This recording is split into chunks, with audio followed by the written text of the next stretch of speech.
Welcome everybody to the Philosopher's Games. Today I want to talk about the EA press conference on Gamescom 2013. I have to say that this press conference was not that interesting because there was nothing new announced, most of the information we already knew or expected, and that made it a little bit boring here. So let's check out some details. Let's start with Battlefield 4. They talked again about their Levolution concept for multiplayer. For those who don't know, it is about using the level environment for your advantage. For example, there is a fire extinguisher, you shoot at it, it explodes, creates a smoke screen, and you can use this smoke screen for your advantage. Or another interesting option they showed was more a disadvantage to one player. So there was this player and he tried to knife two other players from behind.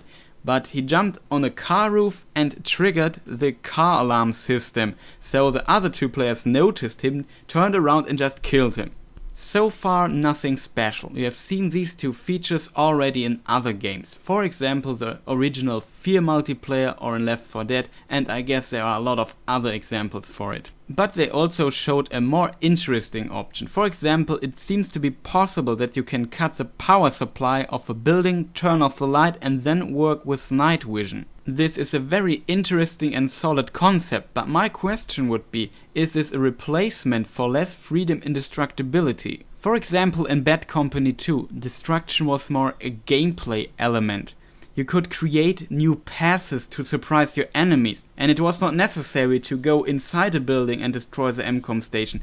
You just could destroy the building as a whole. In Battlefield 3 it was more a visual element with less impact on the gameplay. It was more cosmetic with a lot of fragments of destroyed things on the ground, and it looked immersive and amazing, but gameplay wise it wasn't adding that much to the game. So probably they will stick to this concept, but add the level environment interaction to, compensate. Maybe it sounds a little bit negative, but I think you know what I mean. But I hope that they will go back to the Bad Company 2 concept and allow more freedom in the destructibility of the environment. Besides this, they talked about a new game mode called Obliteration. It's about two teams. Every team has one objective the other team wants to destroy. But there's only one bomb in the game, so both teams try to get their hands on the bomb and to destroy the enemy objective. And you see where this is going. It's very dynamic, but it's also a very interesting idea.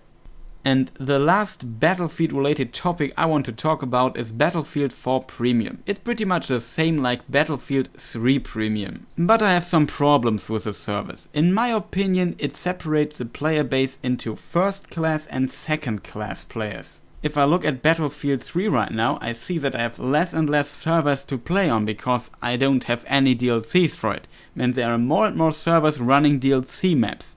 But in addition, my server queue priority is lower, so if I want to join a server, I have to wait longer and have less servers.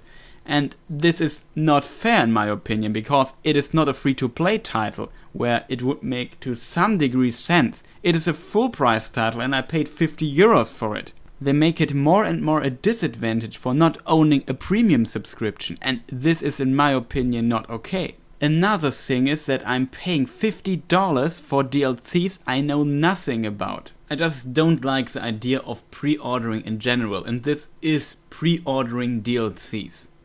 Enough about Battlefield 4, let's talk a little bit about Titanfall.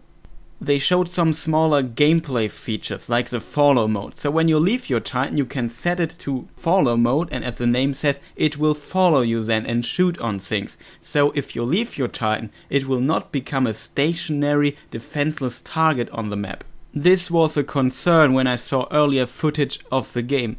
In addition, when you spawn a Titan, it will be protected by a shield. I don't know if it is by default or if you have to update your Titan, but it looked pretty cool and solves the problem that when you spawn a Titan and everyone sees it, that they're just shooting in the direction and destroy the Titan before it had impact on the field. Another small detail that I noticed is that the Titans seem to have abilities. They showed a fight between two Titans and one of them used an energy drain or something like this, and it looked pretty cool, and this will of course add some depth to the Titan fights itself, and I'm really looking forward to this game.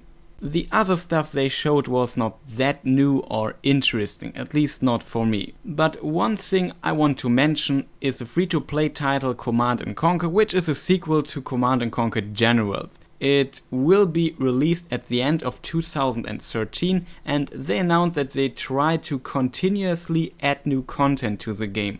And the first thing they will release will be episodic story-driven missions that you can play single player or co-op, and they will be out later this year, whatever this means. I like the Command & Conquer series, and since it's free to play, I will definitely look into it. They also showed some stuff about Dragon Age Inquisition. As a part of the Inquisition, you have special powers and rights. For example, you can decide if a burning village will be saved, or you can send out agents and stuff like this. So your decisions will have more impact in the game as they had before.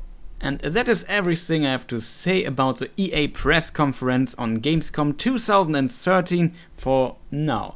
So if you liked my video, please press the like button. If you have anything to say or want to discuss specific topics with me, write me a message or write it down in the comment section. Thank you for watching. Goodbye.